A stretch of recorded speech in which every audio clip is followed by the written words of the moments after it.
오늘 제가 말씀 여러분하고 나눌 말씀은 베드로의 삶에서 배우는 기도라는 제목을 가지고 나누려고 해요. 여성사역에서 10월은 기도라는 주제를 가지고 말씀을 나누고 있습니다. 지난주는 송영세 목사님이 기도의 초청장이라는 제목을 가지고 기도의 행함에 대해 말씀해 주시면서 여성사역이 기도하는 공동체가 되기를 축복하는 권면의 말씀해 주셨어요.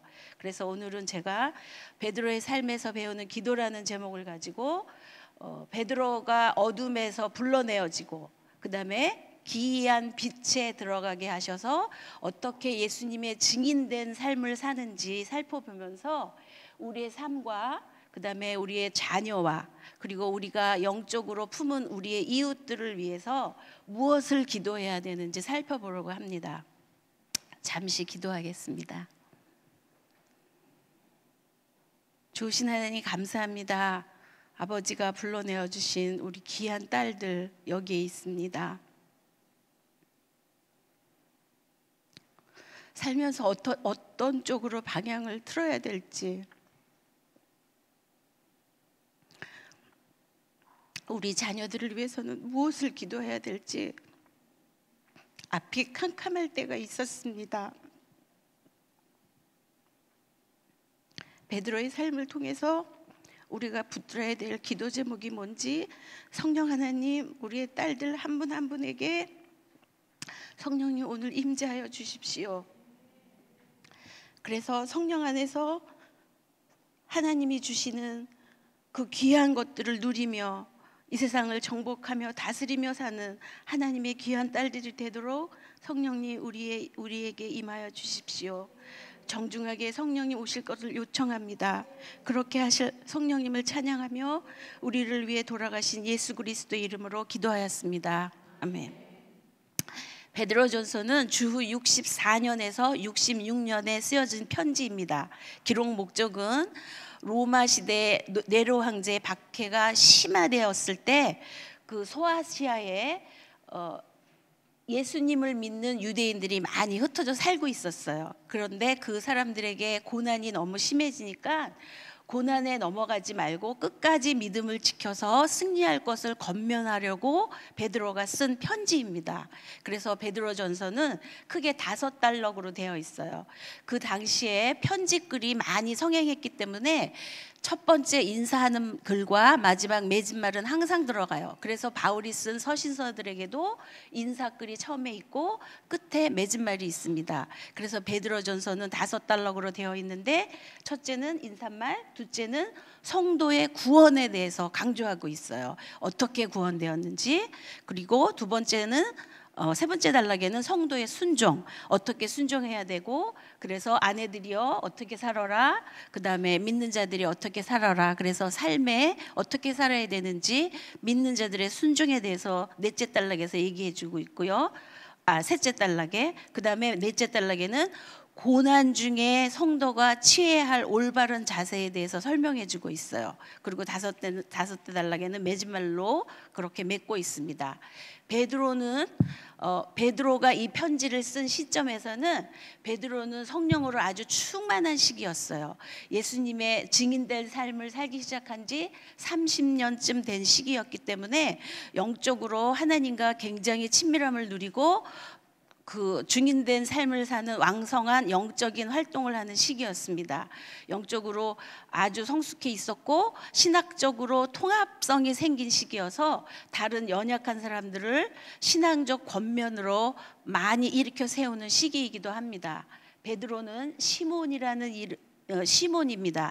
베드로는 반석이라는 뜻의 별명이고 베드로의 진짜 이름은 시몬이었습니다.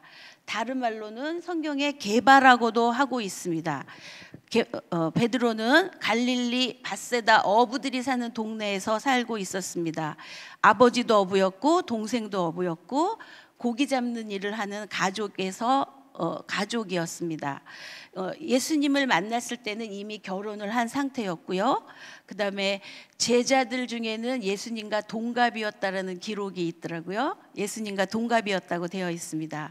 사도행전 4장 13절에는 제대로 배우지 못한 보잘것없는 삶이라고 표현하고 있지만 구약의 말씀을 잘 인용해요. 베드로전서에도 구약의 말씀을 잘 인용하고 있고 사도행전에도 보면 베드로가 구약의 말씀을 잘 인용하고 있거든요. 그런 걸로 봐서는 고등교육은 받지 못했지만 회당에서 유대인들을 가리키는 그 회당 교육은 받은 걸로 추측할 수 있습니다. 세상적인 기준으로 볼 때 아주 평범한 삶에 불과해 보이지만 하나님이 베드로를 어둠에서 불러내 주시고 사명을 주시고 또 성령 하나님을 보내주시고 마침내 예수님을 전하는 사도로 만들어내시는 하나님의 은혜와 사랑이 베드로에게 있음을 우리가 보게 됩니다. 베드로의 삶에서 임하셨던 하나님은 어제나 오늘이나 동일한 하나님이십니다. 저와 여러분과 우리의 자녀의 삶에도 하나님의 은혜와 사랑이 있음을 인하여 하나님께 감사를 드리게 됩니다. 이제 조금 더 구체적으로 성도의 구원에 대해서 설명한 그 부분에서 어떻게 베드로를 불러냈는지 또 어떻게 기이한 빛에 들어가게 하는지 오늘 읽은 베드로전서 2장 6절부터 10절에 있는 말씀을 중심으로 나누어 보도록 하겠습니다. 먼저는 어둠에서 불러내어진 베드로의 모습을 살펴보겠습니다. 베드로는 저와 여러분이 알고 있듯이 어부였습니다. 마태복음과 마가복음에는 예수님이 베드로에게 나를 따라오너라 내가 너를 사람 낚는 어부가 되게 하겠다라고 말씀하셨을 때 곧 즉시 그물을 버려두고 예수님을 따랐다고 기록되어 있습니다. 예수님이 불렀을 때 곧 따라 나선 것으로 보아서 베드로 자체가 경건하고 신앙심이 깊은 사람이었던 것으로 보여집니다. 곧 따라 나선 또 다른 이유 중에 하나는 예수님이 베드로를 부르기 바로 전에 벌써 예수님이 갈릴리에서 베드로가 살고 있는 갈릴리에서 사역을 많이 시작하고 계셨습니다. 먼저는 갈릴리 근처에서 예수님이 세례를 받으셨잖아요. 근데 그 세례를 받을 때 벌써 그 성령이 비둘기같이 임하고 하늘에서 이는 내 사랑하는 아들이고 기뻐하는 내가 사랑하고 기뻐하는 아들이라고 하는 그 세례 받을 때 사건이 있었잖아요. 베드로는 이미 그 예수님이 하느님의 아들이고 또 하나님의 기뻐하는 아들이라는 소식을 듣고 있었을 거예요. 그다음에 또 그 세례 받으신 후에 40일 광야에서 금식 기도를 하고 사단의 시험을 받으시잖아요. 근데 그것도 아마 베드로가 듣고 있었을 거라고 생각되어집니다. 그리고 예수님이 이제 그 구원 사역을 시작하시면서 회개하라 천국이 가까웠다고 그 전도 사역을 시작하신 그 시기와 장소도 갈릴리 근처였기 때문에 베드로는 이미 예수님을 굉장히 많이 사모하고 예수님에 대해서 듣고 있었다라고 추측할 수 있습니다. 또 예수님이 성전에서 사람들을 가리키고 있을 때 예수님이 능력 있고 은혜 있는 말씀으로 사람들을 가리키고 있었다는 걸 알고 있었기 때문에 베드로가 그 자리에는 없었지만 예수님을 사모하는 예수님에 대해서 듣고 예수님을 만나고자 하는 그런 간절한 마음이 있었지 않았나 추측해 볼 수 있습니다. 그래서 예수님이 나를 따라오너라 라고 이렇게 요청했을 때 즉시 따를 수 있었다라고 생각이 되어집니다. 그러나 이 두 가지 그 경향보다도 더 중요했던 것은 이미 베드로가 예수님으로부터 특별한 혜택을 받고 있는 시점이었어요. 첫 번째 그 경험은 무엇이었냐면은 베드로가 이미 결혼한 상태였는데 상태여서 장모님이 있으셨잖아요. 근데 그 장모님이 열병을 심히 앓고 있을 때가 있었어요. 그런데 예수님이 그 베드로의 집에 오셔서 그 장모님을 낫게 해주시는 경험을 했었어요. 그리고 두 번째는 어부였기 때문에 고기를 잡으러 늘 나갔을 텐데 하루는 밤이 맞도록 수고하였지만 고기를 한 마리도 잡지 못한 때가 있었어요. 그런데 그때 예수님이 잠깐 그 비어 있는 베드로의 배를 빌려서 설교를 하시고, 그 다음에 그 비어 있는 베드로의 배를 잠깐 빌렸기 때문에 예수님이 베드로에게 깊은 데로 가서 그물을 던지라라는 그런 말씀을 하셨어요. 그런데 베드로가 고기 잡는 업으로 오랫동안 일했기 때문에 깊은 데로 가서는 고기가 안 잡히다는 것을 이미 알지만, 이미 예수님에 대해서 많이 들었고 또 자기가 장모님의 열병을 고치는 것들을 이미 경험했기 때문에 순종해요. 말씀에 순종해서 깊은 데로 그물을 던지는데 그날 정말 대단한 고기를 잡히게 됩니다. 그 배에 가득 했는데도 너무 많이 잡혀서 같이 동업하고 있는 세베대의 아들 야고보와 요한을 불러서 그 친구들의 배에게도 가득 세워서 그야말로 두 배가 만선이 되는 그런 경험을 하게 됩니다. 그래서 베드로가 그렇게 예수님을 따를 수 있지 않았나라는 생각이 듭니다. 베드로는 어둠에서 불러냄을 받았습니다. 구약에서 어두움이라는 뜻은 빛에 반대되는 개념입니다. 혼돈의 상태이고 예수님의 구원과 요구에 대한 무지가 있는 상태를 말할 때 구약에서 어둠이라는 표현을 많이 씁니다. 그래서 구약에서 어둠이라고 말할 때는 죄의 원인이라고 표현하기도 합니다. 신약에서 어둠이라고 쓸 때는 예수님이 빛이심으로 예수님을 만났을 때 어둠에서 옮기는 사건, 옮겼다 말합니다. 빛으로 행하는 것을 말합니다. 그러므로 어둠은 하나님께 순종하지 않는 상태를 표현할 때 신약에서는 어둠이라는 표현을 많이 씁니다. 그래서 베드로가 어둠에서 건져내어짐을 받았다는 것은 혼돈 가운데 있던 상태에서 건짐받았다는 뜻입니다. 하나님의 백성이 되었다는 것을 말합니다. 예수님을 따르는 자가 되었다는 것을 말합니다. 이렇게 예수님께 어둠에서부터 건져내음을 받았을 때 얼마나 기뻤겠어요. 우리도 예수님을 처음 만났을 때 너무 감사하고 내 죄를 사함받았다는 그 감격이 넘쳤던 것처럼 예수님도 그렇게 능력을 행하시고 하나님의 아들이고 자기를 어둠에서 불러내주시는 분이었기 때문에 기쁨으로 충만했을 것입니다.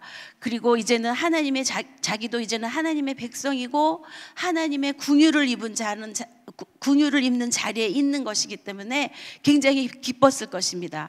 하나님의 택하신 족속으로 살게 하시려는 그 하나님의 뜻을 알고 기뻤을 것입니다. 불러내어 순종하면 이스라엘 백성에게 하셨던 약속, 너희와 함께하여 나는 너의 하나님이 되고 너는 나의 백성이 될 것이다. 나는 너희가 더 이상 종살이 하지 않도록 이집트에서 인도해내겠다. 나는 너의 하나님이다. 내가 너의 멍에를 꺾어버리고 너희를 바로 서서 걷게 하겠다 하신 그 약속이 유대인인 베드로에게 임해지는 것이기 때문에 그 선택된 족속으로 자기가 되었다는 것이 굉장히 기뻤을 것입니다. 이렇게 부르심에 응한 후 베드로는 굉장히 기쁜 생활을 하고 있었을 것입니다. 그리고 또 큰 특권은 무엇이었냐면은 예수님이 많은 제자들을 불렀는데 그 중에서도 특히 12제자 12사도에 택함을 받는 특권을 누리게 되었을 때 더 기뻤을 것입니다. 예수님이 더러운 귀신을 쫓아내고 모든 병과 허약한 체질을 고치는 권능을 주는 것들을 받게 됩니다. 하나님의 잃어버린 양들인 이스라엘에게 가서 복음을 전하라는 파송도 받게 됩니다. 얼마나 큰 특권입니까? 왕 같은 제사장으로 살게 하려는 하나님의 은혜가 있었습니다.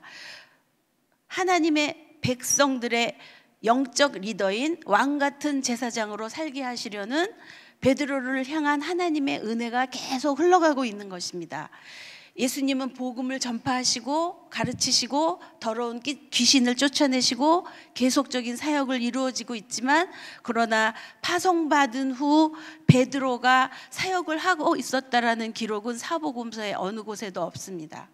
예수님은 사역 틈틈이 한적한 곳에 가셔서 기도하셨다라고 기록되어 있지만 베드로가 예수님에 대해서, 예수님에게로부터 기도와 금식에 대해서 배웠어도 사역을 위해서 기도했다라는 기록은 사복음서에 이 시점에서는 없습니다. 베드로를 향한 하나님의 은혜가 계속적으로 흐르고 있고 임하고 있지만 베드로는 이 시점에서는 여전히 변하지 않습니다. 육적인 모습입니다.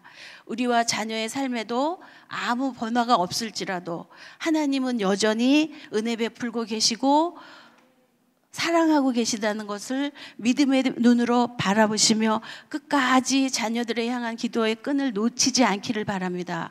또한 나의 남편이 변화되지 않고 내 남편의 은혜가 흐르는 것 같지 않아서 마음이 애통하고 힘들지라도 믿음의 끈을 놓치지 않기를 바랍니다. 베드로는 계속 예수님과 동행하며 예수님의 가르침과 병을 고치는 일과 기적을 행하는 일들을 직접 목격하는 특권을 누립니다. 하루는 예수님이 제자들에게 너희는 나를 누구라고 생각하느냐라는 질문을 하실 때 베드로는 주님은 그리스도시며 살아계신 하나님의 아들이십니다 라고 대답합니다. 예수님은 그 대답에 요한의 아들 시몬아 너는 행복한 사람이다. 이것을 너에게 알리신 분은 사람이 아니라 하늘에 계신 내 아버지시다 라고 말씀하시면서 시몬이었던 베드로에게 너는 베드로이다. 내가 이 반석 위에 내 교회를 세우겠다. 지옥의 권세가 너를 이기지 못할 것이고 내가 하늘나라의 열쇠를 내게 주겠다. 내가 무엇이든지 땅에서 매면 하늘에서도 매일 것이요 내가 땅에서 풀리면 하늘에서도 풀릴 것이다라는 엄청난 말씀을 주십니다. 사람 낚는 어부가 되게 하시겠다는 예수님의 베드로를 향한 계획을 좀 더 구체적으로 알려주시는 것입니다. 이것이 하나님의 계획인 것임을 확인시켜주는 자리입니다. 왕같은 제사장으로 살게 될 것을 다시 한번 확인시켜 주시는 것입니다. 사도의 지도자적 지위를 확인받는 자리였습니다. 거룩한 나라로 하나님의 나라를 이루며 사는 제자로 살게 하시려는 것을 다시 한번 알려주는 자리였습니다. 6월절 만찬이 끝나고 예수님이 십자가에 돌아가신다는 순환의 말씀을 하십니다. 나를 팔 사람이 있다고 말씀하시지만 제자들은 베드로를 포함해서 누가 이 중에서 가장 위대하냐라는 질문을 하면서 다툼을 합니다. 여전히 육신적입니다. 세상적입니다. 누가복음 22장 31절 31절에는 시몬아 시몬아 사탄이 너를 밀가루로 하겠다고 나에게 요구하였다. 그러나 내 믿음이 완전히 사라지지 않도록 내가 너를 기도하고 있다. 너는 뉘우치고 돌아온 후에 내 형제를 굳세게 하여라 라고 다시 한번 알려주십니다. 그때 베드로는 자신 있게 주여 내가 주와 함께 오게도 가고 사형장에도 가기를 준비하였습니다라고 장담을 합니다. 하지만 예수님이 네가 닭이 울기 전에 나를 3번 부인하게 될 것이다라고 말해줍니다. 베드로는 항상 언행이 먼저였던 사람이었습니다. 여전히 육심적인 모습으로만 충만합니다. 십자가의 고난을 예고하시고 습관대로 예수님은 감난산에 가서 기도하십니다. 제자들에게 시험에 들지 않게 기도하라 하시고 예수님이 괴로워 몸부림치며 땀이 핏방울이 되어 땀에 떨어질 정도로 기도하셨지만 베드로는 기도하는 모습이 없습니다. 사복음서에 보면 피곤하여 잠을 자고 있다라고 얘기합니다. 예수님이 다시 한번 기도할 것을 말씀하십니다. 왜 잠만 자느냐? 시험에 들지 않도록 일어나 기도하라. 그러나 그때도 베드로는 기도하지 않습니다. 예수님은 베드로의 배신을 알고 있지만 허용하십니다. 배신을 통해 베드로 자신의 나약성, 기회주의, 마음의 더러움을 알게 하시기 위함입니다. 육신적으로 사는 삶이 얼마나 초라하고 힘이 없는 삶인지 깨닫게 하시는 것입니다. 자신의 나약함을 통해 겸손을 훈련하시고 자신을 돌아보게 하시려고 허용하시는 것입니다. 자신의 죄성을 깨닫게 하고 나약함을 알게 하여 하나님의 도움이 없이는 아무것도 할 수 없는 것들을 배우도록 하기 위해서 허용하는 자리인 것입니다. 어두움에서 불러내어서 감사한 자리이지만 아직은 자기중심적이고 육신적인 모습 때문에 이미 주신 능력으로 하나님의 영광을 드러내지 못하는 자리입니다. 그러나 예수님이 기도해 주십니다. 중보해 주십니다. 어둠에서 불러내음을 받았지만 아직은 부족한 상태입니다. 베드로를 아끼셔서 멸하지 않으시고 아주 없이 하지 않으시고 중보하십니다.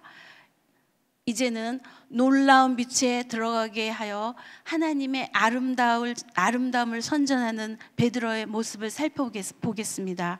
육신적인 삶에서는 초라하고 아무 능력도 없고 하나님이 부탁하신 구원의 사역도 이루지 못하는 베드로였지만 이제 놀라운 기이한 빛에 들어가서 변화된 베드로의 모습이 있습니다. 베드로는 포기하고 삶의 현장으로 돌아갔습니다. 끝난 것 같지만 끝나지 않았습니다. 부활의 주님은 베드로를 만나 주십니다. 요한의 아들 시몬아, 내가 나를 사랑하느냐 3번 물으십니다. 실패에 대한 아무런 언급도 하지 않으십니다. 나무라지 않으십니다. 내가 주를 사랑하는 줄을 주께서 아십니다라고 고백한 베드로에게 내 양을 먹이라고 예수님이 이 땅에서 하셨던 사역을 다시 할 수 있도록 격려하십니다. 각오를 하도록 깨우치십니다. 성령을 받으라고 말씀하십니다. 같이 있을 때 말씀해 주셨던 그 하나님의 진리에 대해서 다시 말씀해 주십니다. 베드로의 마음을 열어서 성경을 깨닫게 하시도록 이렇게 말씀하십니다. 성경에는 그리스도가 고난을 받고 죽었다가 3일 만에 다시 살아날 것과 또 회개하면 죄를 용서받는다는 이 기쁜 소식이 예루살렘에 시작하여 모든 민족에게 그리스도의 이름으로 전파될 것이 기록되어 있다. 너는 이 일의 증인이다라고 말씀해 주십니다. 내 아버지께서 약속하신 성령을 내가 너에게 보내겠다. 그러나 너희를 위해서 오는 이 능력을 받을 때까지 예루살렘에 머물러 있으라라는 예수님의 격려를 받고 다시 한번 베드로가 마음을 추스립니다. 그리고 이때부터 기도하기 시작합니다. 비로소 이때 기도하기 시작합니다.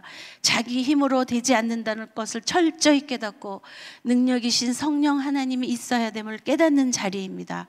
예수님이 없는 자리에 성령 하나님을 보내시겠다는 약속을 붙들고 간절히 성령 하나님이 오시기를 사모하며 기도하기 시작합니다. 예수님의 말씀을 업신여기지 않고 마음으로 사모하며 간절히 기도하였다고 사도행전 1장에 표현되어 있습니다.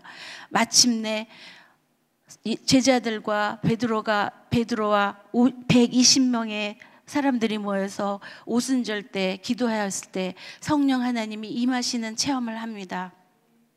성령 하나님이 임하시는 기이한 빛에 들어가는 시점입니다. 그런 후에 담대함이 생깁니다. 권능을 받습니다. 즉석에서 설교도 하는 베드로가 되었습니다. 리더십을 발휘합니다. 많은 말로 예수님을 증거하며 이 타락한 세상에서 구원을 받으라고 권하는 사람이 되었습니다. 라고 사도행전에 기록되어 있습니다. 완전히 다른 사람이 되었습니다. 새로운 피조물이 되었습니다. 오늘 읽은 베드로전서 2장 10절의 말씀에서 보면 예수님을 부인하던 성령 받기 전에 연약한 모습은 보이지 않습니다.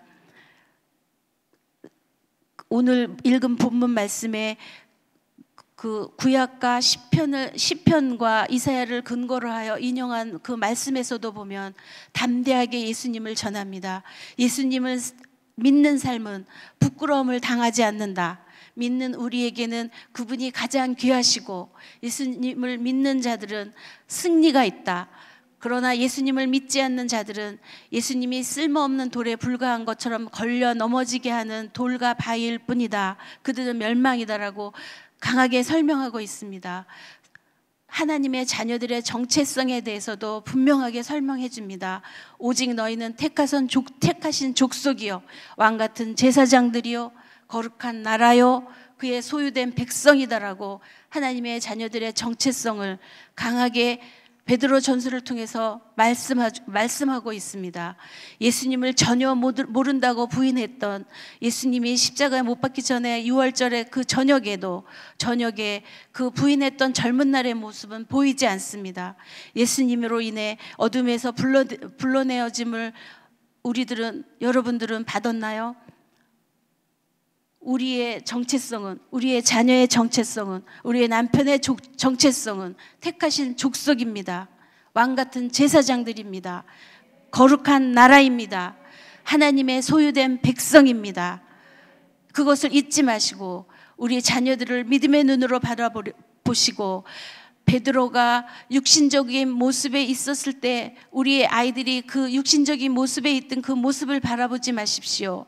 변화된 베드로의 모습을 기대하고 믿음의 눈으로 바라보고, 우리 자녀들 또한, 저 또한, 여러분 또한 그렇게 변화된 모습으로 하나님의 왕같은 제사장으로, 거룩한 나라로, 소유된 백성으로, 택하신 족성으로 살게 될 것을 기대하시기 바랍니다. 말씀을 맺겠습니다. 베드로의 생애는 모든 하나님의 자녀들에게 교훈과 위로와 격려를 줍니다. 그것은 왜냐하면 베드로의 삶이 그리스도 안에서 예수님의 은혜를 잘 보여주고 있기 때문입니다.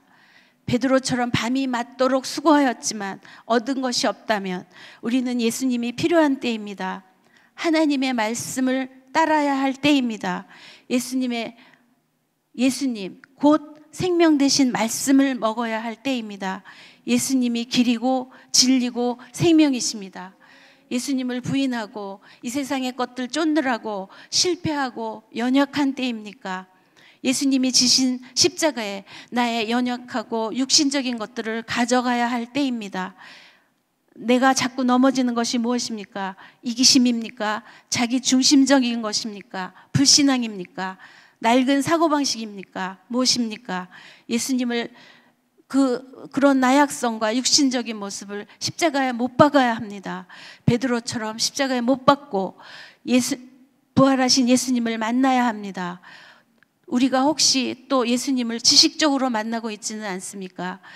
우리의 마음은, 우리 사람은 영과 혼과 육으로 되어 있습니다. 그런데 육은 또 지적인 것과 정서적인 것과 의적인 것도 세 부분으로 되어 있습니다. 우리가 혹시 지식적으로 만난다면 우리의 지성의 문도 열어야 되고, 정서의 문도 열어야 되고, 의지의 문도 열어서 마음속 깊이 있는 그 마음의 지성소에 예수님을 만나야 되는데, 거기까지 아직 안 가 있을 수도 있습니다. 마음을 열으라고 하나님은 말씀하십니다. 그래서 지식적으로 예수님을 아는 자리가 아니라 마음의 지성소에 예수님을 만나는 그런 우리가 되어야 합니다. 감정으로 반응하는 것이 아니라 나의 지성, 의지, 지적인 자리에, 지식적으로 만나는 자리가 되어서는 성령 하나님을 경험할 수 없습니다. 내가 주인인 마음의 자리에 예수님이 주인이 되시도록 자리를 내어드려야 합니다. 성령 하나님이 임하셔서 나의 마음의 쓴뿌리와 연약함과 육신적인 것들을 알게 하시고 자기 중심적인 것들을 내려놓을 수 있도록 주권을 성령 하나님께 내어드려야 하는 것입니다. 나의 육신적인 자녀들과 나의 남편과 나의 영적인 자녀들은 어느 위치에 있습니까? 성경은 자녀는 우리의 기업이라고 말씀하십니다. 하나님의 자녀로 키워내야 하는 기업을 받은 우리 여성들인 것입니다. 우리의 자녀들은 어둠에서 불러내어졌습니까? 불러내어 달라고 기도해야 됩니다. 베드로의 육신적인 모습일 때처럼 기도하지 않는 우리가 되어서는 안 됩니다. 예수님과 인격적으로 저와 우리 자녀들과 우리 남편은 만났나요? 예수님을 인격적으로 만나도록 중보해야 되는 것들이 우리의 사명입니다. 우리의 할 일입니다. 예수님으로 말미암지 않고는 그 어느 누구도 하나님께로 갈 수 없다고 말씀하십니다. 우리는 죄인입니다. 나는 죄인이구나. 나의 힘으로는 안 되는구나 라는 것을 깨달을 수 있어야 됩니다. 우리 자녀들과 우리 남편 또한 내 힘으로는 안 되는구나. 나는 죄인이구나. 나는 나의 힘으로는 안 되는구나. 그래서 그 겸손함을 깨달아 알고 하나님을 찾도록 그렇게 그들이 겸손해질 수 있도록 우리가 끊임없이 중보기도해야 되는 것입니다. 성령 하나님을 만나셨나요? 성령 하나님과 동행하고 계신가요? 그렇지 않다면 성령 하나님께 임하여 달라고 기도해야 됩니다. 성령 하나님과 동행하는 삶이 되도록 기도해야 되는 것입니다. 우리가 먼저 십자가에 죽읍시다. 내가 먼저 십자가에서 나의 연약함을 못 박읍시다. 편안하고 안락함의 자리에서 나오게 해달라고 요청하는 기도를 매 순간 합시다. 그래서 성령 하나님으로 채워져서 자녀를 위해서, 나의 영적 자녀를 위해서, 남편을 위해서 기도의 제단을 쌓는 우리가 되기를 소원합니다. 베드로의 됨은 다 하나님의 은혜였습니다. 여러분들 또한, 또 우리 자녀 또한 나와 나됨은 다 하나님의 은혜입니다라고 고백하는 때가 반드시 올 것입니다. 어떤 분은 지금 그 자리에 계신 분도 있을 것입니다. 그러나 우리의 자녀들을 위해서 아직 하나님이 나의 하나님이시고 예수님이 나의 구주십니다, 나는 성령과 동행합니다라고 고백하는 자리에 이를 때까지 우리가 우리의 자녀들을 위해 겸손히 기도해야 되는 것입니다. 그러기 위해서 우리가 먼저 죽고 기도하는 우리가 되기를 간절히 소망합니다.